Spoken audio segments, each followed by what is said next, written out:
quand tu repenses justement au tout début de cet accompagnement, qu'est-ce qui était le plus difficile pour toi ou le plus bloquant?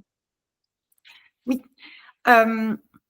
Le plus difficile, c'était que je n'arrêtais pas de me projeter dans un futur très négatif, basé sur ce qui m'arrivait au présent. J'étais dans un cercle assez vicieux et plutôt négatif. En gros, en commentaire, c'est dans 3 ans, nous en serons aussi bas que maintenant, en fait. Et donc, il y avait aucune perspective d'évolution. La notion d'évolution n'existait même pas. On était au fond du trou et je pensais sincèrement qu'on allait y rester. Voilà. Donc, Et c'était... alors, du coup, qu'est-ce qui t'a incité à essayer quand même de sortir de ce trou et à faire appel à moi Oui, en texte, on va dire. oui. Alors, ce qui m'a incité, c'est que c'est mon cheval. Donc, on s'est choisis tous les deux. Je crois un petit peu au destin, donc je me dis c'est lui, c'est lui. Et voilà, quand c'est du négatif, il faut faire des choses. Il n'y a pas de changement si on n'accepte pas de faire les choses différemment. Donc là, j'étais un peu dans une impasse dans mes actions. Je faisais toujours les mêmes choses. Et là, je me suis dit, trouvons quelque chose de différent pour voir si, en changeant, pas de méthode, mais en changeant le plan d'action, est-ce qu'on peut évoluer dans le sens positif? Et alors, pourquoi j'ai fait appel à toi? Puisque toi, tu nous dis que tu es hypersensible, que tu es passé par là et que tu as réussi à te construire en acceptant, en accueillant cette hypersensibilité. Et ce que tu fais avec tes chevaux, c'est exceptionnel. Donc, moi, je me suis dit, cette personne-là a l'air d'avoir vécu ce que j'ai vécu. Moi, c'était des émotions fortes et surtout des premières émotions, puisque Jinx, c'est mon premier cheval. Donc, toute cette expérience-là, c'était ma première expérience, finalement. Et donc, mon but, c'était de me faire accompagner par les personnes en qui je crois, en qui je fais confiance, parce que je me dis, au moins, tu fais les choses bien et en lesquelles tu crois, en tout cas. Donc, moi, je crois beaucoup en tout ce que toi, tu mets en place. Ça, pour moi, ça me parle. J'ai cette vision en commun avec toi. Pour Ouais. moi, tout ce que tu fais, c'est juste. Il y a peut-être d'autres personnes qui ont d'autres opinions sur comment on gère avec les chevaux, mais pour moi, ce que tu fais, ça me ressemble. Ça me parle, vraiment. C'est pour ça que je suis partie avec toi. Et de plus, toi, ce que tu assures, parce que moi, je ne cherchais pas une méthode en disant, si tu fais ça, le cheval va faire ça. J'avais vraiment besoin aussi et je pense clairement que c'est ça dont j'avais le plus besoin, c'était un accompagnement un peu plus, je dirais pas psychologique, mais quand même un accompagnement en plus sur ma mentalité, ma façon de voir les choses, un peu plus concentré sur moi que sur Ouais. notre couple. Donc voilà. C'est pour ça que j'ai fait appel à toi et que j'ai voulu changer les choses en faisant appel à toi. Ok, super, trop bien. Et alors, est-ce que tu avais eu l'impression d'avoir un déclic ou est-ce qu'il y a un moment justement au départ de l'accompagnement où il y a eu un changement qui était un peu notable et qui a lancé, on va dire, la machine pour la suite? Oui, le déclic, c'était pas notre première séance de rencontre, c'était la première séance du programme parce que c'était la séance dont j'avais besoin le plus. Juste déjà d'en parler, si tu veux, à quelqu'un qui comprend, qui juge pas. Parce que dans le monde du cheval, malgré tout, on sent toujours un peu un jugement même de nos coachs. Oui, En fait, c'est pas leur métier, donc on ne peut que les comprendre, mais donc du coup, c'est pas leur métier. Mais avoir quelqu'un qui nous comprend, qui ne nous juge pas, qui a de l'empathie, vraiment une vraie empathie sur ce qu'on vit, et qui est aussi positive, qui nous dit normalement je vais t'aider, et voilà, où on se sent moins seul aussi. Vraiment, on se sent moins seul, puisque parfois on dit oui, je suis soutenue par la famille ou par les amis, mais ces gens-là font pas de l'équitation, ils n'ont pas ce sentiment qui peut être soit très positif, soit très négatif, mais quand c'est négatif, malheureusement, ils apportent qu'un support superficiel quand même. Oui. Oui. Et donc là, moi, cette première séance, rien que d'avoir le sentiment d'être comprise sur mes émotions du moment et mon état d'esprit, ça a fait vraiment beaucoup de bien. Et donc voilà, se sentir accompagnée, c'était vraiment ça le déclic. Et puis, dès la première séance, je pense que comme j'avais l'air vraiment très désespérée, à mon avis, tu m'avais donné déjà des premiers petits exercices qui étaient dans les cours, les petites fiches récapitulatives. Et le fait de prendre ces petits exercices-là directement, déjà dès la première semaine, ça allait beaucoup mieux, je respirais beaucoup plus. Et toutes ces limites-là que je me mettais étaient franchement juste mentales, puisque, comme on disait, objectivement, rien n'a changé dans le contexte où on est aujourd'hui, dans notre club. Donc, c'était que ma vision des choses qui a changé. Objectivement, il n'y a rien d'autre qui a changé dans le contexte. Donc, voilà. Et alors, ta vision des choses, justement, elle a changé comment? C'était quoi avant, et aujourd'hui, elle est comment, cette vision? Ton état intérieur, il est comment? Oui, alors mon état intérieur, je me sens beaucoup plus libre déjà, et plus calme aussi, plus sereine. Alors, j'ai pris conscience de plusieurs choses. C'est que on peut pas être parfait. Mais quand on fait les choses, il faut qu'on soit serein avec ce qu'on fait. C'est-à-dire, on va pas aller sur une étape parce que apparemment, à tel temps de l'année ou à tel temps du dressage de cheval, il faut faire cette étape. Non, si on ne se sent pas prêt, donc moi, il y a plein de choses encore sur lesquelles je me sens pas prête. Et si je sais que je fais cette étape alors que je me le sens pas parce que j'ai envie d'être parfaite, mais juste parce qu'il y a quelque chose en moi qui se sent pas très bien ou très prêt, je le fais pas encore. Mais j'accepte de m'entraîner sur d'autres sujets et de pas être parfaite sur ces autres sujets-là. Donc il y a ces deux choses en fait qui m'ont fait évoluer. Et le fait de me dire ça, tu n'es pas parfaite dans ce que tu fais, mais on apprend. Du coup, j'ose plus à faire les choses. Donc, avant, j'avais vraiment, j'étais pas très sereine. Et donc, j'ose plus d'aller faire les nouvelles activités. Pas parce que à ce temps-là du dressage du cheval, il faut le faire, mais parce que je me dis, j'ai envie, j'ai vraiment envie. J'ai créé mon envie parce que je me suis préparée avant. Voilà, parce que presque parfois un temps, pendant les 3 mois, je m'ennuyais à un moment. Je me disais, bon, là, voilà, j'ai bien envie de bouger. Tout ça, je l'ai créé. Et du coup, j'ose faire plus. Et donc, aujourd'hui, on a passé une étape. Là, ce mois-ci, j'ai passé une étape dans mon travail. Et quand je m'ennuierai sur cette étape, on passera à l'autre. Parce que j'en aurais envie, pas parce que il faut faire ça. Et quand on fait ça, on est parfait. Et puis, voilà. Donc, et alors, sur la partie, justement, sur cette partie que tu vas oser, sur le plan technique, du coup, parce que le fait d'oser et d'avoir envie, on est plus sur le plan émotionnel. Sur le plan technique, quelles ont été tes évolutions et les évolutions de Jing? Oui, alors sur le plan technique, je m'étais beaucoup remise en question puisque Jing, c'est un jeune cheval. Donc on remet tout en question, hein, nouveau cheval, tout nouveau. Et en début de notre parcours, je montais. Techniquement, j'avais gardé ce que je savais faire.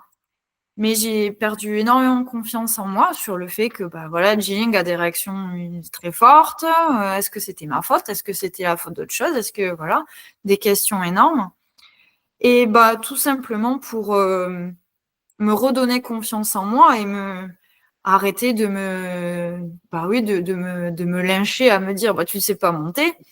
Et je suis partie prendre des cours avec d'autres chevaux plus expérimentés et des regards extérieurs qui m'ont donné des retours très objectifs sur ma façon de monter, ce qui allait, ce qui allait pas. Et moi, je me suis trouvée, c'est bien. Techniquement, je me trouve pas, parce que forcément, par rapport à un champion olympique, c'est pas pareil. Oui, mais si c'est pas ton objectif. Voilà. Mais pour Jilin, pour notre couple, moi, ça va. Et donc, du coup, grâce à un peu ces cours et un regard extérieur, j'en ai pas fait beaucoup, juste le temps de reprendre confiance. Je suis remontée sur Jilin, je me sens vraiment bien dessus et j'arrive techniquement à avoir cette sensibilité, ce sentiment où je me dis attention, là, il y a une pression un peu trop forte pour mon cheval, je sais qu'il est un petit peu sensible, donc tu l'as fait aujourd'hui, elle est forte. Prochain départ au galop, tu feras moins fort, des choses comme ça. Mais je sais que je vais pas faire mal à mon cheval, j'ai pas techniquement, je suis pas en déséquilibre, je suis pas. Et donc maintenant, j'arrive à évoluer techniquement avec G-Link et à gagner une sensibilité que j'avais pas avec d'autres chevaux forcément. Mais avec Jing, une sensibilité dans les aides, une indépendance un peu plus sophistiquée, on va dire, dans les aides, que j'avais pas avant. Et du coup, j'apprends avec lui. Alors, pareil, je fais pas des pirouettes et je saute pas 140. Mais sur les exercices basiques, j'apprends avec lui et j'apprends à peaufiner notre communication, quoi. Essayer d'être plus dans la communication et dans la sérénité, du coup, tous les deux. Et donc ça, techniquement. Et dans cette, pardon, je t'ai coupé. Non, dans cette évolution et cette alliance sur la partie émotionnelle et sur la partie technique, aujourd'hui, de quoi est-ce que tu es le plus fier? Entre les deux, technique et. Entre ou avec? Ou avec.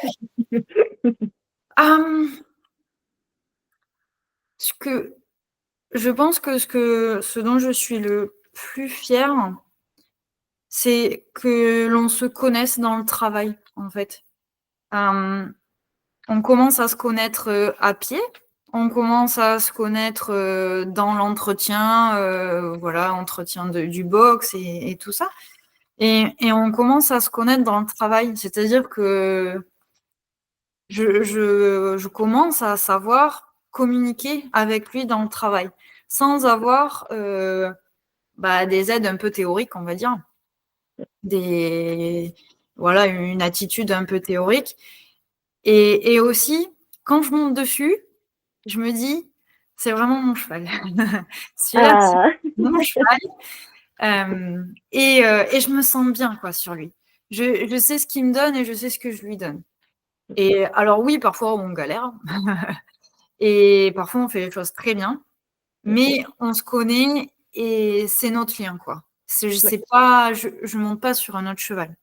C'est quand je suis sur lui, je suis bien et je me fais plaisir. Sur des exercices qui sont, toujours à notre niveau, mais on s'en fiche parce que comme on se régale et comme on se fait plaisir, Et puis, Jing, je sens qu'il se. C'est pas qu'il se fait plaisir, ça reste un cheval, mais on sent qu'il s'ennuie plus avec moi. Il s'ennuie plus, il cherche plus à s'intéresser sur autre chose. On s'intéresse tous les deux. Alors, il fait le fripouillon parfois, mais bon, ça reste Jilin. Donc, c'est des caractères aussi. On ne peut pas les brider dans leur tempérament. L'idée, c'est pas ça. Exactement, mais quand je le remets un petit peu en concentration, il est direct, il accepte. Et ça, l'acceptation de Jilin au travail, accepter d'être avec moi, de se concentrer sur un sujet, ça, c'est je pense que c'est ma plus belle victoire, puisque de là où on arrive, où il y a eu presque un traumatisme au niveau du travail, de là d'où on vient, je me dis, en fait, je l'ai récupéré, mon cheval. Là, je l'ai vraiment récupéré. Ouais. Donc, je pense que c'est ça dont je suis le plus fière. Ouais. Trop bien. Et dans justement dans l'accompagnement, dans l'évolution au fil du temps, est-ce qu'il y a quelque chose que tu as préféré sur une approche, un exercice ou un outil même, tu vois, de Oui. l'accompagnement?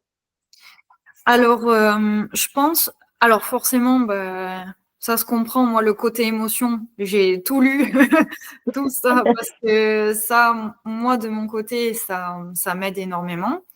Ouais. Et après, pour nous, avec G-Link, pour toujours garder cette flamme un peu entre nous, garder cet éveil, cet épanouissement dans nos exercices, finalement, moi, j'ai bien aimé le petit Excel où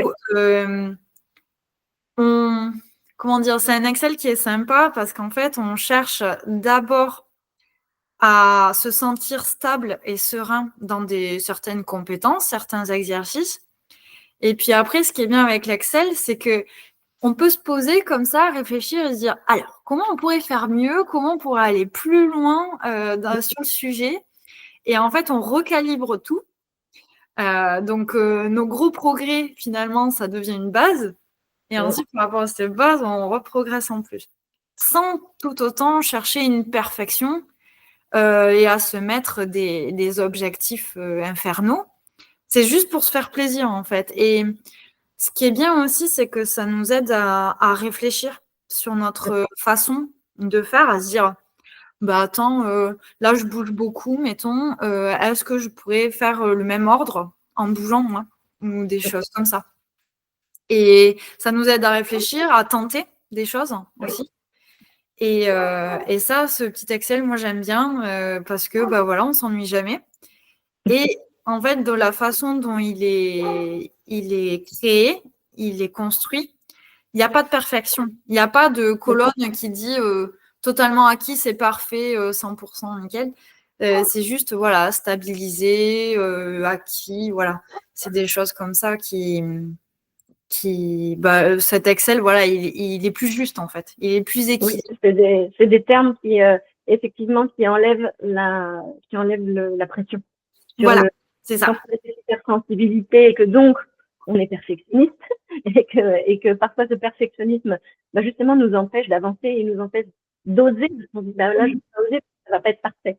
Oui. C'est vraiment d'enlever le mot perfection et d'utiliser un vocabulaire qui va adoucir l'enjeu et qui va permettre d'oser et effectivement d'avancer et d'arriver à un résultat qu'on n'aurait pas forcément soupçonné, mais simplement en ayant fait un petit pas et un autre petit pas et un autre petit pas qui nous amène à une finale de perfection, mais pas parce qu'on l'a provoqué dès le début, mais parce qu'en fait on est allé la construire et qu'effectivement une fois qu'on l'a bien acquis et bien stabilisé, comme tu dis, on peut passer à l'étape d'après et rajouter des trucs parce qu'effectivement on s'ennuie jamais et que le progrès n'est jamais terminé. C'est ça. Donc du coup, c'est plus de l'amusement que des objectifs à atteindre absolument. Donc c'est plus de l'amusement, quoi. Vraiment. Bien. Voilà. Si tu devais décrire ton évolution en un mot ou en une phrase, ce serait quoi? C'est dur, ça. Oui, c'est dur. Décrire mon évolution en un mot.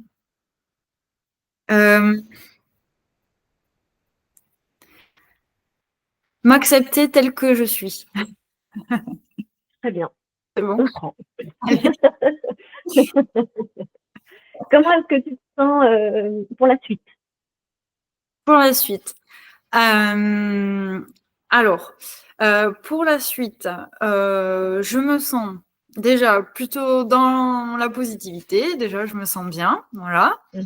Un tout petit peu de nervosité puisque là, on finit le programme et donc là, je vais devoir voler de mes propres ailes. Donc, voilà. Mais bon, toujours comme d'hab, mettre en action, mettre un plan d'action pour voilà, pas se laisser pas se laisser envahir, pas subir, continuer voilà, tous mes exercices sur le long terme. Et un petit peu d'excitation parce que j'ai bien envie de voir comment je me débrouille seule aussi quand même. Mais oui, Voilà. trop chouette. Ouais, et voilà, et aussi juste de la joie parce que mon cheval va bien et que ça a l'air d'être plutôt périn.